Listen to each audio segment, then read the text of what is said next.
What's up, YouTube? So today is Monday for me.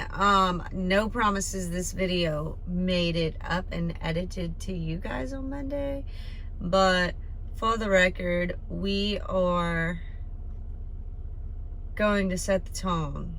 Today, this Monday, is going to be different than the rest of our Mondays. So when I say that, it's because usually the gym is so tight on Monday that when I realized I was overtraining a couple months ago and like basically just wrecked my hormones and ended up hospitalized, I was overtraining, and because as y'all know, I do this natural, yeah, I had to pick more rest days. So I dedicated Monday for a regular rest day, and then on occasion, like every other Thursday, I would skip. That's still kind of overtraining, but today we are training on Monday because I'm feeling good, and like our last video, we were talking about the intuitive part of this journey. A few things I want to discuss. First, most importantly, my youngest daughter, Haven Bell Thibodeau, she is wonderful, guys. She got awarded by the Grand Masons, by her school. It's a pretty big award. Like, they went out of their way. They're going to have a whole ceremony for it. The Integrity Award. Like, it's a big deal in high school. Integrity and something. I can't remember. It's like a long term. But, they recognize her, and it just goes to show like outstanding attitude, being, accountable, and honest. And this isn't me just being a proud mom. Like, Haven 110%. She studies, she trains all the time with me. I don't even have to ask her. Like, as soon as my gym bag's going in the vehicle on her 3 days off, she is like in the gym training with me. And then sometimes she'll do endurance work that same day and do six miles, or she'll do her speed training. And the thing about Haven is she has a passion for running, but like the fact that she goes and she participates in strength training with me, and even on my low days will show up, like sit by me on the couch and say, "Mom, you can't skip today. This is not a skip day. We're doing this, Mom. Let's go." She is one of my biggest fans, but what she don't realize is I am definitely her biggest fan.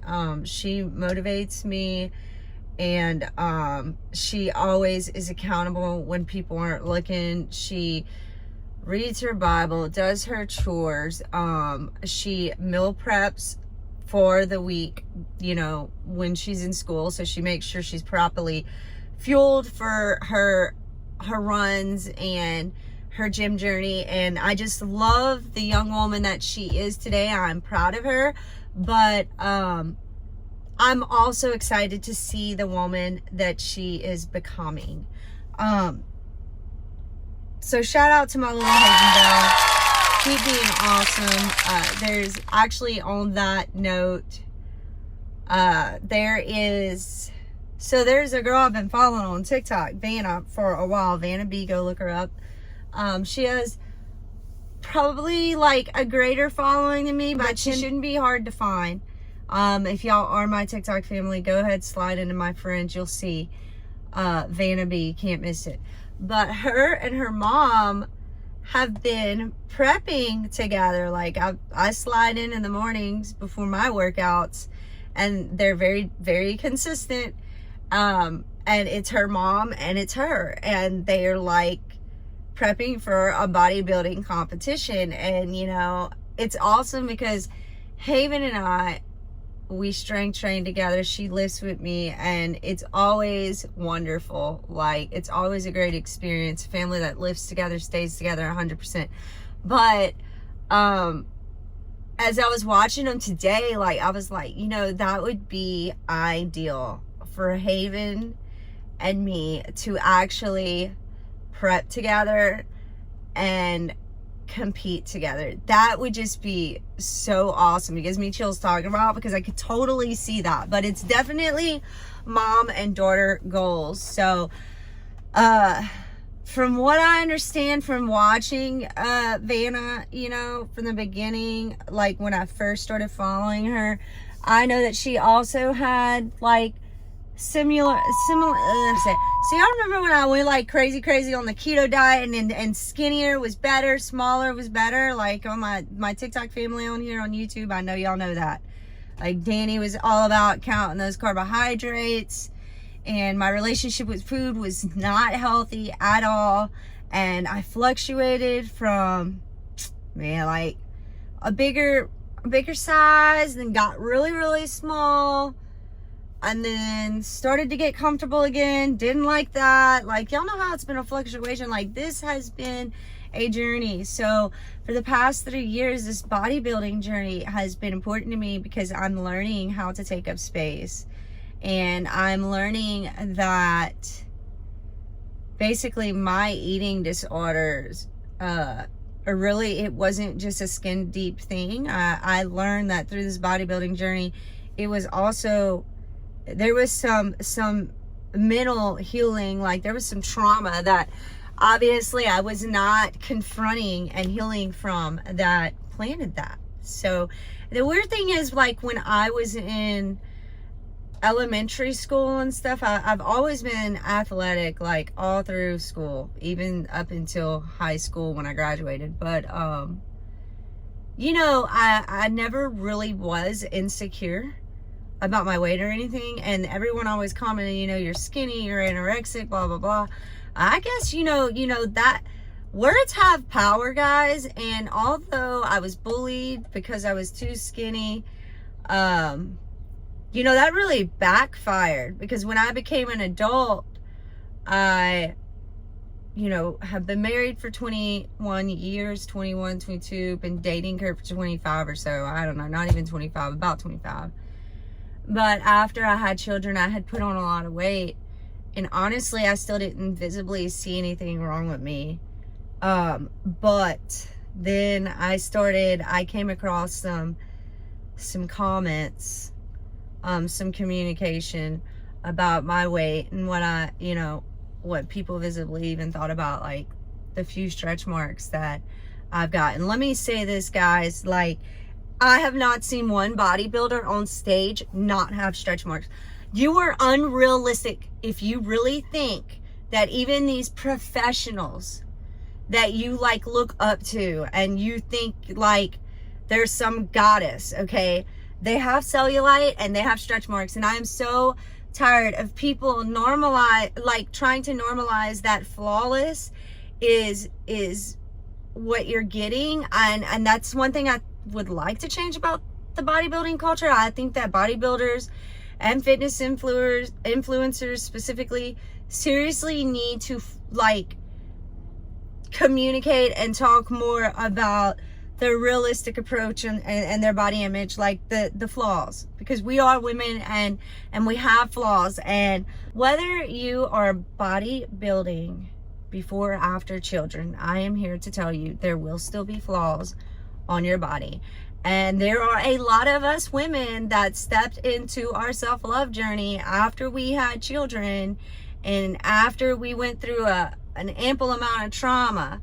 So our bodies are not perfect, okay? And honestly, even Sarah Safari, she talks about her eating disorders. So women, you got to get out of your head. But anyway, that was the seeds that started the whole eating disorder for me. I had seen some girls that I thought were my friends communicating actually with my husband about my body flaws. And I know that was a very long time ago, but I'm just being real. That is when I looked at myself. I hated myself. I got so hardcore into keto. I remember, like, dude, I was lucky if I had 5 carbs a day. Like, I was killing my kidneys and like slowly just taking away like the muscle mass that I lost. Like, I dropped down to 107 pounds and I thought I looked good. Like, even at the beginning of this journey, I think I weighed in at 110, 112. Jesus, I was just nothing but bone. And like, before I started to realize or normalize for myself that like something needed to change, I thought I looked good, and I thought that was the goal. That was what I needed to be. Now, if you look back on our time frame, I was born in 1986. You go and watch that documentary, Top Model, on Netflix, and you will be appalled and disgusted by what beauty standards, what body image we were meant to be held to as women. Do you know they used to think it was cool you set the standard for a model back then if somebody's hands could like fit around your whole waist. Like, it is sick. So ladies, especially ladies that are watching this, I know that men actually struggle too. That's something we need to talk about on another episode, about how we need to also normalize that men have feelings and they also struggle with depression, and depression looks different on them. But it's very important to also address that. But that's for a whole nother day. Anyway, ladies, love your body. Know that we are all flawed. And eating disorders, I think, need to be talked about. What starts them. Just love your body. You will, when you can finally look at food and not be paranoid, or look at your body in the mirror and just love every part of you, you will find that that's where happiness is. I know a lot of us are like, oh, to be happy, you know, a lot of women are out there, I need a man that treats me right to make me happy. That's not what you need. You're gonna have a man one day walk into your life and probably treat you the way you think you deserve and check every box. But if you do not love the person that you are looking at in the mirror, I got news for you. You are not going to be happy. True joy and peace comes from you. It is a you thing. Like, it is a you thing. It is a self-love thing. For you to feel true happiness and peace. And I highly recommend you figure out whatever it is that gets you there. For me, it was the gym. It was being better than who I was the day before. It was learning how to isolate myself, learning to condition myself, not only physically or mentally, but also I didn't realize that people, they weren't bad. They're just, the people I had around me though, their energy and their attitude, that had a lot to do with my self-love too. So like, the people around you sets the bar as well. And not that they were bad, but I had to isolate from them. Like, isolation, you and God, and like just true accountability with yourself and your habits. So that is important. That is where self-love starts. Holding yourself accountable, but also just learning to embrace that, okay, it's all right to be flawed and have the, but what can I change, or what can I better for tomorrow? And if I start today, even if it takes me 100 more days to see what I want to see, not just physically, but mentally, I'm still aiming to do one better thing tomorrow than I did today, because it's all about like the journey and the process. So you guys stay positive. Today we are doing some chest and some triceps. Y'all know how I feel good and strong and powerful after chest day. I know my face is looking a whole wreck. I've been extremely dehydrated. I need to work on that. I don't know what the problem is. I probably just need to drink more water and stop, like maybe adjust my sodium. I definitely need to adjust my sodium intake. Maybe it's the electrolytes that's kind of contradicting my water, but we'll get there. It's all a part of God's plan. I want God to use my journey for a purpose, for a big thing. And even if that's like impacting people to be better, or encouraging people through a dark time to know that there is light and there is tomorrow and there is healing on the other side of hurt. Like, I think that's a part of sharing my journey, but I just want God to use everything that I do. You know, I want to leave behind something special.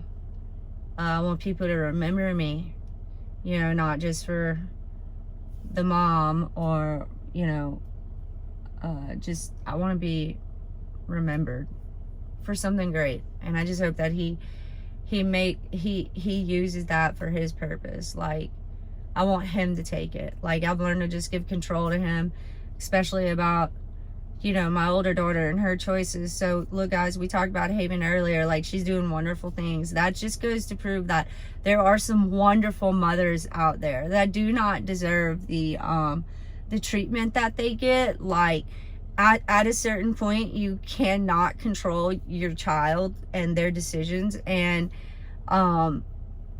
they ultimately do make those decisions, and, you know, sometimes they're just vulnerable enough to be shifted and changed based on the people and the community they have around them. And unfortunately, you know, when I guess some of them want help and some of them don't. Like, that's a personality thing. That's a personality trait. That ain't a mama problem. That ain't a daddy problem. What I am doing does not affect, like, I'm a safe place to land. Come to my front door at any time. But I'm also going to make an episode. I have a list of things that her boyfriend said ugly to me. And I'm going to make it like a funny compilation. Because I'm a grown man, y'all. I'm a grown man. So, because I'm a grown man, y'all. I'm a grown man.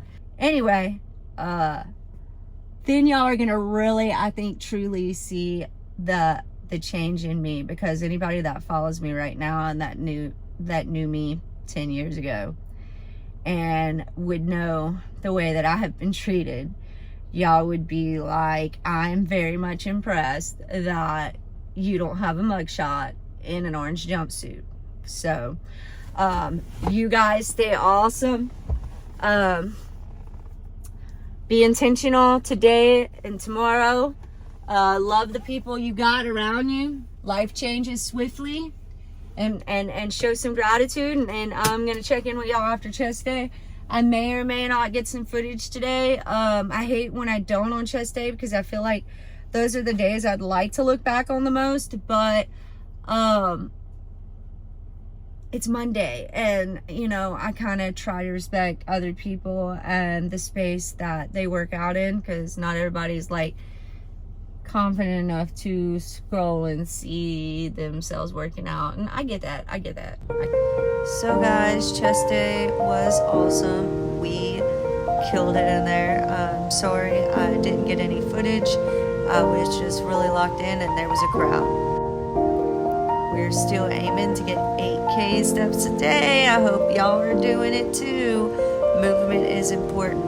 Movement is medicine, guys. Do it. I hope y'all enjoyed this video. Next is a few progress pics, a slide, and a little TikTok for you